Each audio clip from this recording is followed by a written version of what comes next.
Bago pa man ganapin ngayong July 28 ang ika-4 na SONA 2025 ni Pangulong Ferdinand Marcos Jr., kasado na ang pulisya na galing pa sa iba't ibang distrito, kabilang din ang Regional Mobile Force Battalion ng NCRPO. Kabalikat din ang kapulisan mula sa iba't ibang region.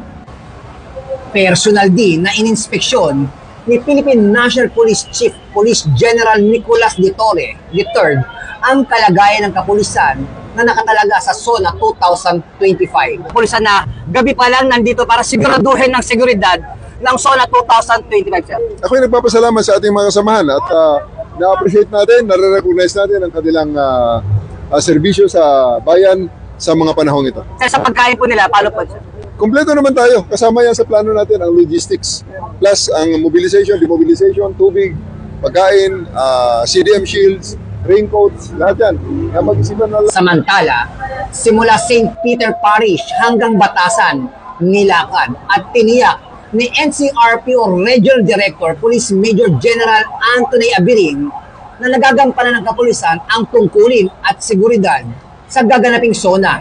Nagbigay naman ng pahayag si Quezon City Police District Acting District Director Police Colonel Randy Glenn Silvio sa datos at sitwasyon ng deployment ng kapulisan. Sa total deployment natin, whole NCRPO po ay 22,000 plus. Dito lang sa Quezon City, meron tayong 13,000. Kapulisan, sir, meron pa ba tayong ibang allied units, sir? Kompleto tayo. Nandyan po ang AFP, ang Coast Guard, ang Bureau of Fire, Bureau of Jail and Management, and Penology, at meron din tayong especially yung LGU ng Quezon City. Meron kang mensahe sa ating mga maglulunsad ng mga kilos protesta na payapain nila yung kanilang sarili, sir? Ayun po, tuloy-tuloy naman yung meetings natin before sila na-approve ng Quezon City Local Government Unit, yung permit nila.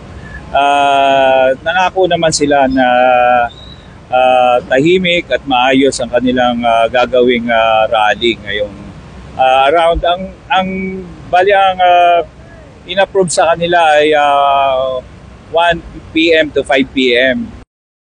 Ang RMFP and CRPO ay nag-deploy ng 806 CDM contingent upang sa ganun tumulong dito sa pagpapalaganap ng kaayusan at kapayapaan sa SONA ni Pangulong Bongbong Marcos. Personnel natin, alam naman nila ang kanilang ginagawa base sa POP, lahat yung pagrespeto sa human rights.